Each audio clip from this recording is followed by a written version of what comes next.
After ISIS, Iraqi cities in ruins with little cash to rebuild. Mosul, Iraq. For nearly 2.5 miles along the western bank of the Tigris River, hardly a single building is intact.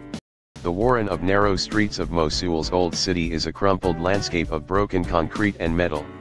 Every acre is weighed down by more than 3,000 tons of rubble, much of it laced with explosives and unexploded ordnance. It will take years to haul away the wreckage, and this is just one corner of the destruction. The Iraqi military and U.S.-led coalition succeeded in uprooting the Islamic State of Syria and Iraq, ISIS, group across the country, but the cost of victory is nearly incalculable. 3 years of war devastated much of northern and western Iraq. Baghdad estimates $100 billion is needed nationwide to rebuild. Local leaders in Mosul, the biggest city held by ISIS, say that amount is needed to rehabilitate their city alone. So far no one is offering to foot the bill. The Trump administration has told the Iraqis it won't pay for a massive reconstruction drive. Iraq hopes Saudi Arabia and other Gulf countries will step up, and Iran may also take a role. The UN is repairing some infrastructure in nearly 24 towns and cities around Iraq, but funding for it is a fraction of what will be needed. As a result, much of the rebuilding that has happened has come from individuals using personal savings to salvage homes and shops as best they can. Nearly every city or town in former ISIS territory needs repair to one degree or another. The longer it takes, the longer many of those who fled ISIS or the fighting remain uprooted. While 2.7 million Iraqis have returned to land seized back from the militants, more than 3 million others cannot, and they languish in camps. Worst hit is Mosul. The UN estimates 40,000 homes there need to be rebuilt or restored, and some 600,000 residents have been unable to return to the city, once home to around 2 million people. Corruption and bitter sectarian divisions make things even harder. The areas with the worst destruction are largely Sunni, while the Baghdad government is Shiite dominated. The fear is that if Sunni populations feel they've been abandoned and left to fend for themselves in shattered cities, the resentment will feed the next generation of militants. The responsibility to pay for reconstruction falls with the international community, said Abdul Sattar al-Habu, the director of Mosul Municipality and Reconstruction Advisor to Nineveh Province, where the city is located. If Mosul is not rebuilt, he said, it will result in the rebirth of terrorism. From Hue to Mosul. Mosul's old city paid the price for ISIS' last stand. Streets are now knee-deep in rubble from destroyed homes. The few high buildings of 6 or 7 stories have been blasted hollow, reduced to concrete frames. Shopping centers and office buildings are pancake slabs. Almost all that is left of the 850-year-old Al-Nuri Mosque, blown up by ISIS fighters as they fled, is the stump of its famed minaret.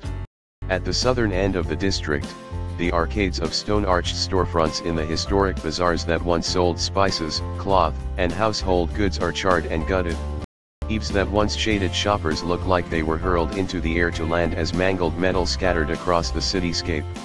At the northern end, just outside the old city, some buildings have been blown to splinters and piles of dirt in a large medical compound that housed the College of Medicine and the Jamawariya Hospital. All 5 bridges crossing the Tigris have been disabled by airstrikes, forcing all traffic onto a single-lane temporary span linking east and west. A debris field the same size in New York City would run from the 9/11 Memorial nearly to 18th Street and cover nearly a quarter of Manhattan south of Central Park. There were effectively 2 battles for Mosul. The first, from October to February, freed the city's east, which survived largely intact. The second pulverized the west side. There, ISIS dug in and the Iraqis and U.S.-led coalition upped their firepower, culminating in house-to-house fighting in the old city. The city, which ISIS overran in the summer of 2014, was declared liberated in July. An Associated Press investigation found at least 9,000 civilians died in the assault to retake Mosul, most in the west.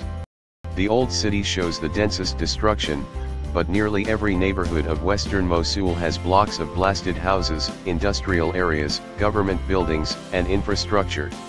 It's been more than a generation since the last comparable fight to seize a city.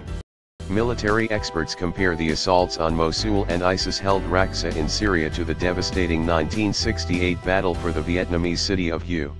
Some look even further back. "All I can think of is Dresden, or pictures I've seen of World War II, said Stephen Wood, a senior analyst at the satellite imagery firm Digital Globe. Along the old city's gutted roads, a handful of people are beginning to rebuild. Ammar Ismail Brahim sold his wife's gold to repaint his cafe. He didn't bother asking for government aid. Brahim ultimately blames ISIS for the destruction, but he believes the obligation of reconstruction lies with the United States and other Western countries. "We fought days on behalf of the whole world," he said, using the Arabic acronym for the group. "Now is the time for them to stand with Mosul." Wrenching homecomings. The enormity of the task ahead in Mosul can be grasped by what has, and hasn't, happened in Ramadi, the capital of Iraq's western Anbar province. 2 years after it was retaken from ISIS, more than 70% of the city remains damaged or destroyed, according to the provincial council. Nearly 8,300 homes, almost a third of the houses in the city, were destroyed or suffered major damage, according to UN Habitat.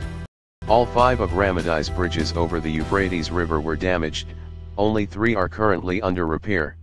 3/4 of the schools remain out of commission. The Anbar Provincial Council holds its meetings in a small building down the street from the pile of rubble that was once its offices. Nearly all of Ramadi's government buildings were blown up by the militants. "We haven't received a single dollar in reconstruction money from Baghdad," said Ahmet Shaker, a council member. "When we asked the government for money to rebuild, they said, 'Help yourself, go ask your friends in the Gulf,' a reference to fellow Sunnis. So people in Ramadi borrow, beg, and compromise." Halail Sharqi and his wife Hannah returned in 2016 and found their house destroyed. "All I remember doing is picking up the pieces of our furniture in a blanket," said the 75-year-old Halail. Like most of their neighbors, they borrowed money from extended family to partially rebuild their modest 2-room house. A Qatari aid organization helped fix the roof of one room. All around, other houses are in similar states of semi-repair. On one home, bullet holes are patched up with cement, while its neighbor is still missing walls. Weeds are thick in neglected gardens around damaged homes that remain abandoned. On one street corner, children clamber up a collapsed apartment building and pick through the rubble. The former residents pay them 1,000 Iraqi dinars, a little less than a US dollar, for each family photograph or identification document they retrieve from the dust and concrete. Most of Ramadi's pre-ISIS population of around 500,000 has returned. Restaurants and shops are reopening along main streets, and traffic churns through scores of checkpoints. Iraqi officials cite that as a sign of success. But like many others, the Sharqis' decision to return was out of desperation, not hope. Their savings were drained and they wore out their welcome in a crowded home with extended family in Baghdad. "We had no other choice but to return," Halail said. "Not going to happen."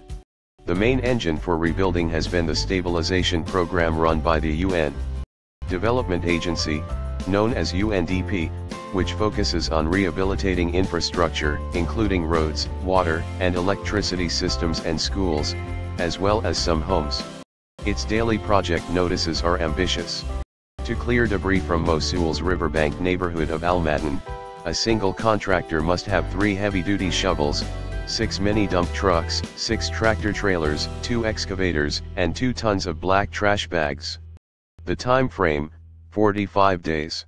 Workers must be locals and must earn no less than $20 a day. But funding is far lower than what Iraq says it needs. So far, stabilization has received some $392 million in contributions. The United States has given the lion's share, some $115 million.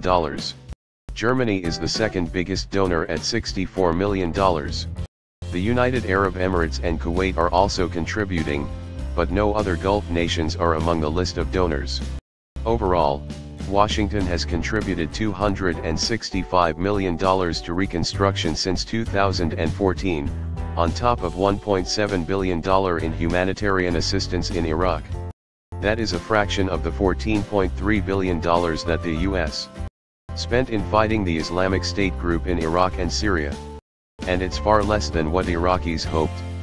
Baghdad at first expected American money would flow in after the defeat of ISIS, said a senior U.S.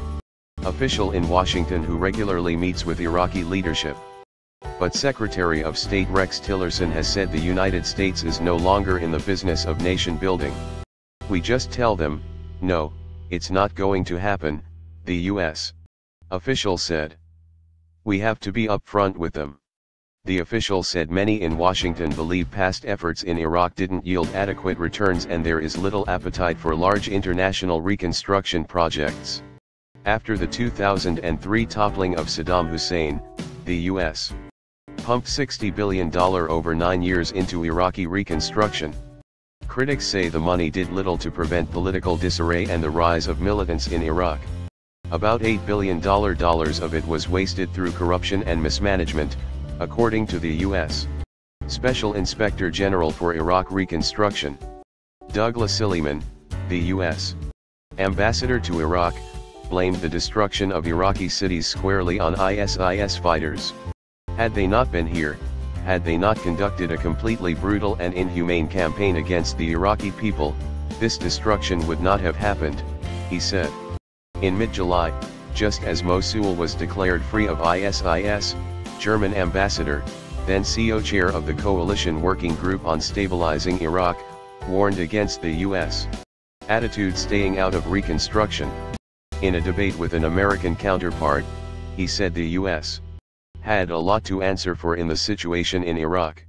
Say a year after the last city's been retaken from the IS, stabilization slowly peters out and then there's nothing, said Brose, whose country returned from the ashes of World War II with the help of the U.S.-led Marshall Plan. Who fills that vacuum? The answer to that could be new militants, Iran, or Russia, he said. If you like any of those options, don't do reconstruction.